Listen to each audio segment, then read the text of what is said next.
Hello friends, welcome to our channel news world Bengali.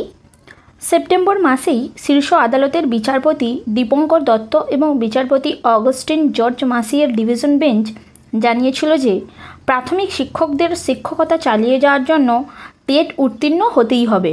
শুধু তাই নয়, পদোন্নতির জন্য টেট উত্তীর্ণ বাধ্যতামূলক। সময় 2 বছর।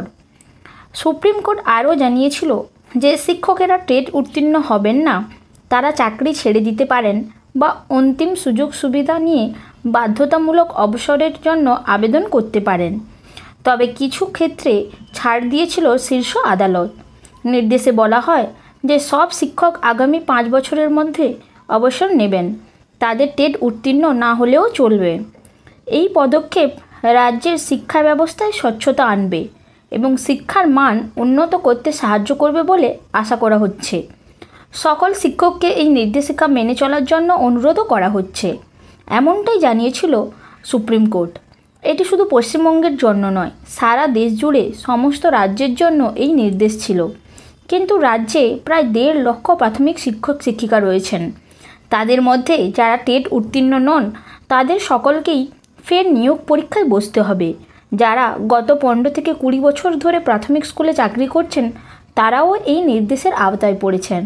পরিসংখ্যান বলছে রাজ্যের প্রায় 1 লক্ষ শিক্ষক শিক্ষিকাকে নতুন করে টেটে বসতে হবে, না হলে চাকরি হারাতে হবে তাদের।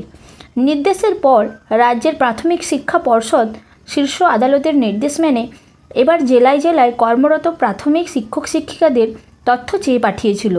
কিন্তু সুপ্রিম কোর্টের এই নির্দেশ ঘিরে রাজ্যের শিক্ষক মহলে বিতর্ক তৈরি হয়েছে খুব। সুপ্রিম কোর্টের নির্দেশের পর পর্ষদের বিজ্ঞপ্তি নিয়ে দুশ্চিন্তায় অনেক শিক্ষক শিক্ষিকাই চাকরি হারানোর ভয়ে শঙ্কিত। কর্মরত শিক্ষক শিক্ষিকা এবং প্রাথমিক ও উচ্চ প্রাথমিক স্তরের পঠন পাঠনের কথা ভেবে বিভিন্ন শিক্ষক সংগঠন দীর্ঘদিন ধরেই প্রায় পুনর্বিবেচনার আর্জি জানানোর জন্য সরকারের কাছে আবেদন জানিয়েছে। ইতিমধ্যে একাধিক রাজ্য সুপ্রিম কোর্টের টেট সংক্রান্ত রায়ের বিরুদ্ধে আইনি পদক্ষেপ করেছে। উত্তরপ্রদেশ সরকার রায় পুনর্বিবেচনার জন্য আর্জি জানিয়েছে। পশ্চিমবঙ্গ সরকার সে পথে হয়তো হাঁটবে। ইতিমধ্যে পশ্চিমবঙ্গে সরকারি প্রাথমিক স্কুলে কর্মরত শিক্ষক শিক্ষিকাদের বার্তা পাঠালেন কেন্দ্রীয় শিক্ষামন্ত্রী ধর্মেন্দ্র প্রধান। তার বার্তাবহ রাজ্যের বিরোধী দলনেতা শুভেন্দু অধিকারী সাংবাদিক বৈঠকে কেন্দ্রীয় শিক্ষামন্ত্রীর বার্তার কথা জানান। তিনি জানান, এই বিষয়টি নিয়ে কেন্দ্রীয় শিক্ষামন্ত্রী পশ্চিমবঙ্গের প্রাথমিক শিক্ষক ও শিক্ষিকাদের আশ্বস্ত করতে বলেছেন ভারত সরকারের পক্ষে। তিনি আরও বলেন, সুপ্রিম কোর্টের যে রায় হয়েছে তার প্রেক্ষিতে গোটা ভারতের সিনিয়র শিক্ষক শিক্ষিকারা যেন অসুবিধায় না পড়েন, তার জন্য প্রয়োজনীয় উদ্যোগ গ্রহণ করার সিদ্ধান্ত হয়েছে। দ্রুতই সেটা হবে। সুপ্রিম কোর্টের এই রায়ের প্রভাব প্রাথমিক স্তরের পঠন পাঠনে পড়তে পারে বলে আশঙ্কা করা হচ্ছে।